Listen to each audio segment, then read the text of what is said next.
চাটুর্যদের রোয়াকে গল্পের আড্ডা জমেছিল। আমি, ক্যাবলা, হাবুল সেন আর আমাদের সভাপতি পটলডাঙ্গা টেনিদা। একটু আগেই ক্যাবলার পকেট হাতড়ে টেনিদা 4 গন্ডা পয়সা রোজগার করে ফেলেছে, আর তাই দিয়ে আমরা তাড়িয়ে তাড়িয়ে কুলফি বরফ খাচ্ছিলাম। শুধু হাড়ির মতো মুখ করে ক্যাবলা বসে আছে, হাতে শালপাতার ফাঁক দিয়ে ফোটায় ফোটায় কুলপির রস গড়িয়ে পড়ছে। ক্যাবলা খাচ্ছে না। টেনিদা হঠাৎ তার পাখা গলায় হুঙ্কার ছাড়লে, এই ক্যাবলা, খাচ্ছিস না যে? ক্যাবলার চোখে তখন জল আসবার জো। সে জবাব দিলে না, শুধু মাথা নাড়ল। খাবি না? তবে না খাওয়াই ভালো। কুলপি খেলে ছেলেপুলেদের পেট খারাপ করে। বলতে না বলতেই থাবা দিয়ে টেনিদা ক্যাবলার হাত থেকে কুলপিটা তুলে নিল, আর তারপর চোখের পলক পড়তে না পড়তে সোজা শ্রীমুখের গবরে। ক্যাবলা বললে, এর মানে কি? বলি মানেটা কি হলো এর? ক্যাবলা এবার কেঁদেই ফেললে। আমার জানা না পয়সা তুমি মেরে দিলে, অথচ আমি ভাবছিলাম সিনেমা দেখতে যাব, একটা ভালো যুদ্ধের বই। যুদ্ধের বই? টেনিদা দাঁত খিচিয়ে উঠল। বলি যুদ্ধের বইতে কি দেখবার আছে রে? খালি দুরুম দারুম, খালি ধুমধারাক্কা আর খানিকটা বাহাদুর কা খেল। যুদ্ধের গল্প শুনতে চাস তবে শোন আমার কাছে। তুমি তুমি যুদ্ধের কি জানো? আমি ভয়ে ভয়ে প্রশ্ন করলাম। কি বলি পেলা? টেনিদার হুঙ্কারে আমার পেলা জলের পিলে নেচে উঠল। আমি জানি নে, তবে কে জানি শুনি? তুই? না না, আমি জানবো কোত্থেকে? আমি তাড়াতাড়ি বললাম, বাসক পাতার রস খাই, পেলা জ্বরে ভুগি, ওসব যুদ্ধ ফুদ্ধ আমি জানবো কেমন করে? তবে বলছিলাম কি না, টেনিদার চোখের দিকে তাকিয়ে আমি সোজা মুখে স্ক্রু পেটে দিলাম। কিছুই বলছিলি না, মানে কখনোই কিছু বলবি না। টেনিদার চোখ দিয়েই যেন আমাকে একটা পেল্লায় রদ্দা কষিয়ে দিলে। ফের যদি যুদ্ধের ব্যাপারে নিয়ে ঘাটাঘাটি করেছিস, তবে ক্রুদ্ধ হয়ে নাকের ডগায় এমন একটি মুক্তবোধ বসিয়ে দেব যে সোজা বুদ্ধদেব হয়ে যাবি, বুঝলি? মানে মিউজিয়ামের নাক ভাঙা বুদ্ধদেব দেখেছিস তো, ঠিক সেই রকম। আতঙ্কে আমি একেবারে ল্যাম্পোস্ট হয়ে গেলাম। টেনিদা গড়া ঝেড়ে বললে, আমি যখন যুদ্ধে যাই, মানে বার্মা ফ্রন্টে যেবার গেলাম। হাসছিস যে হাবলা? টেনিদা এবার হাবুলের দিকে মনোনিবেশ করলে। মুহূর্তে হাবুল ভয়ে পানসে মেরে গেল। তোতলিয়ে বললে, এই না না না না না না, মানে মানে ভাবছিলাম তুমি আবার কবে যুদ্ধে গেলে। টেনিদা দারুণ উত্তেজনায় রোয়াকের সিমেন্টের উপরে একটা কিল বসিয়ে দিয়ে তারপর সেটাকে সামলে নিয়ে চিৎকার করে বললে, গুরুজনের মুখে মুখে তক্ক, এই জন্যই তো দেশ আজও পরাধীন। বলি আমি যুদ্ধে যাই না যাই তাতে তোর কি? গল্প চাস তো শোন, নইলে স্যার ভাগাড়ে চলে যা। তোদের মতো বিশ্বপকারদের কিছু বলতে যাওয়াটাই ঝক মারি। না না না না না, তুমি বলে যাও, আর আমরা তর্ক করব না। হাবুল সভয়ে আত্মসমর্পণ করলো। টেনিদা কুলপির শালপাতাটা শেষবার খুব দরদ দিয়ে চেটে নিলে। তারপর সেটাকে তালগোল পাকিয়ে ক্যাবলার মুখের ওপর ছুঁড়ে দিয়ে বললে, তবে শোন, আমি তখন যুদ্ধ করতে করতে আরাকানের এক দুর্গম পাহাড়ি জায়গায় চলে গেছি। জাপানিদের পেলেই এমন করে ঠেঙিয়ে দিচ্ছি যে বেটারা ফুজিয়ামা টুজিয়ামা বলে ল্যাচ তুলে পালাতে পথ পাচ্ছে না। 13 নম্বর ডিভিশনের আমি তখন কমান্ডার। 3-3টে ভিক্টোরিয়া ক্রস পেয়ে গেছি।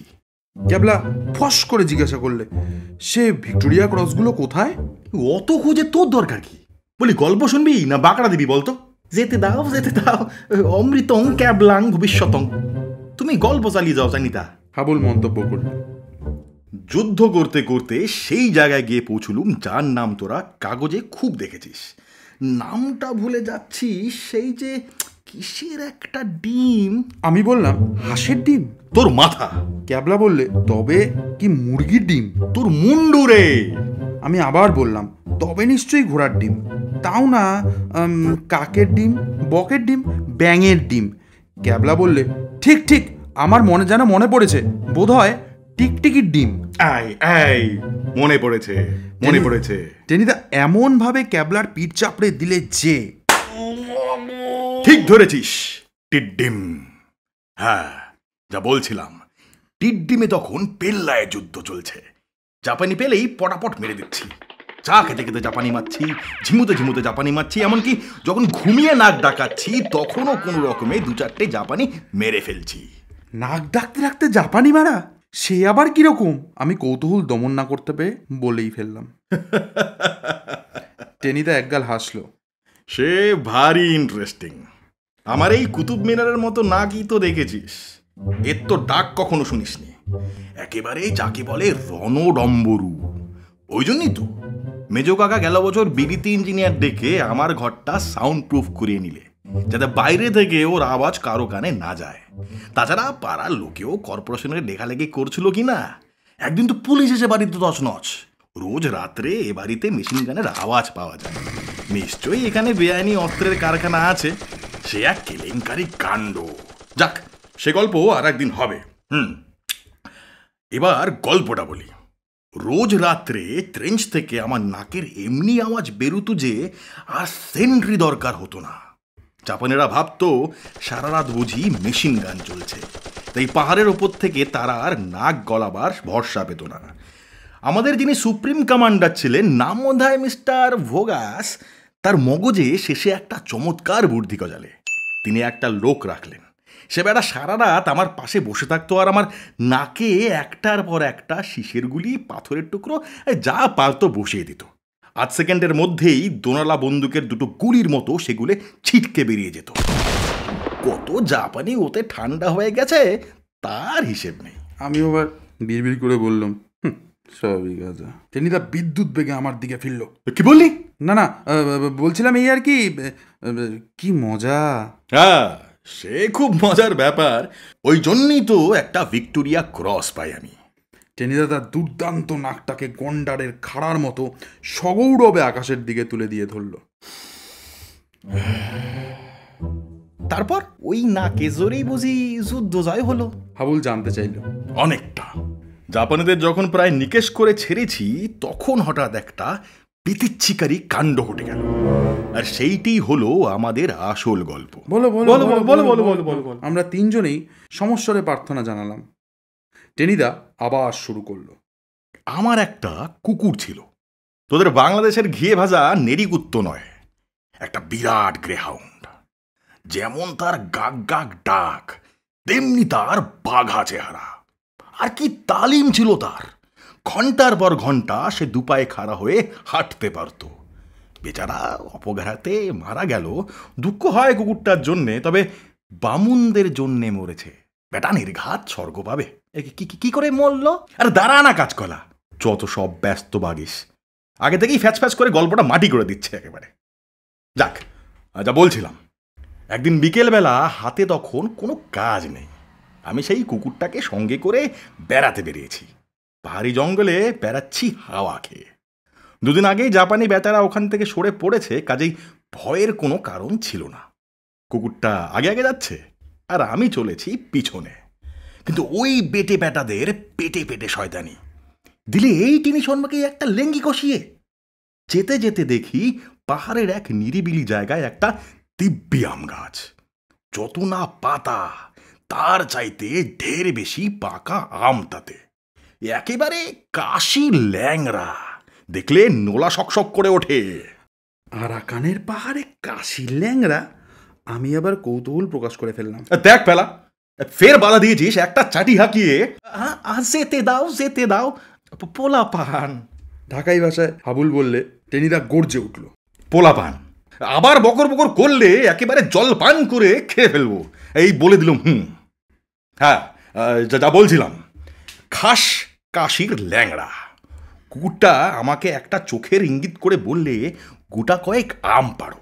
ক্যাবলা বললে, কুকুরটা আম খেতে চাইলই তো। এ তো আর তোদের এই এটুলিয়াটা নেড়িকুত্তো নয়, সেরেফ বিলিতি গ্রেহাউন্ড।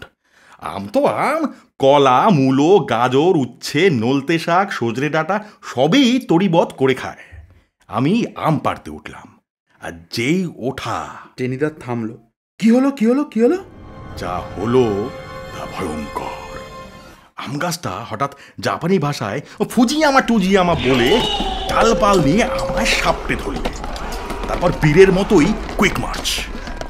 3-4টে গাছও তার সঙ্গে নিপ্পন বাঞ্জাই বলে হাঁটা আরম্ভ করল। সে কি? আমরা স্তম্ভিত হয়ে গেলাম। গাছটা তোমাকে জাপটে ধরে হাঁটতে আরম্ভ করলে? করলো তো। আরে গাছ কোথায়, স্রেফ কেমোফ্লেজ। কেমোফ্লেজ? তার মানে? এই কেমোফ্লেজ মানে জানিস নে? এ কোথাকার গারল সব।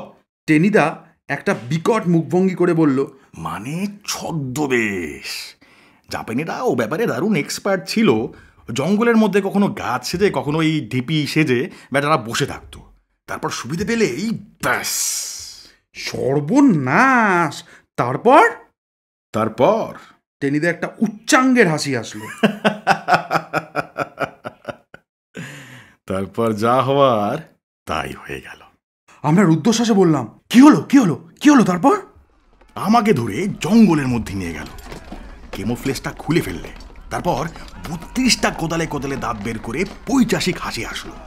কোমর থেকে ঝকঝকে একটা তরোয়াল বের করে বললে, mister, we will cut you. Kyabla আর্তনাদ করে বললে, তুমি তুমি বাঁচলে কি করে? আর কি বাঁচা যায়? বললে, নিপ্পন বাঞ্জাই, মানে জাপানের জয় হোক। তারপর তরোয়ারটা উপরে তুলে ঝাঁ করে এক কোপ, সঙ্গে সঙ্গে আমার মুন্ডু নেমে গেল।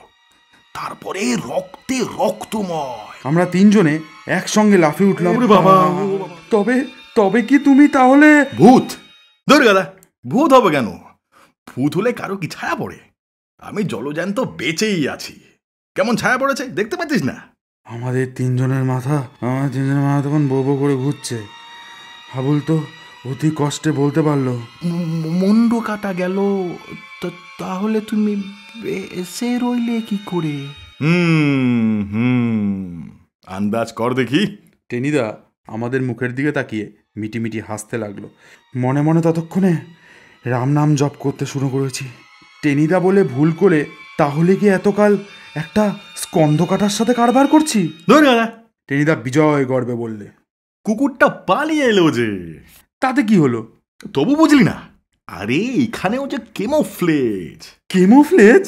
আরে ধ্যাত, তোদের মগজে বিলকুল সব ঘুটে, এক ছটকাও বুদ্ধি নেই। মানে আমি টেনি শর্মা, চালাকিতে অমন 500 জাপানিকে কিনতে পারি। মানে আমি কুকুর সেজেছিলাম আর কুকুরটা হয়েছিলাম আমি।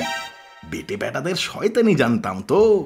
ওরা যখন আমার মানে কুকুরটার মাথা কেটে ফেলেছে, সেই ফাঁকে লেজ তুলে আমি হাওয়া। আর তারপরেই পেলাম 3 নম্বর ভিক্টোরিয়া ক্রসটা। টেনিদা পরিতৃপ্তির হাসি নিয়ে আমাদের সকলের বোকাটে মুখগুলো পর্যবেক্ষণ করতে লাগলো।